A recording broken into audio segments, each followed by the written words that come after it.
সূচি দেখে শুনে হয় না রুচি দেখে শুনে হয় না রুচি দমে তো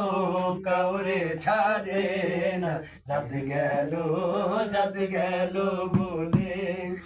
কি আজব কারখানা যাদ গেল বলে গোপনে যে বেশার ভাত খায় তাতে ধর্মের কি ক্ষতি হয় গোপনে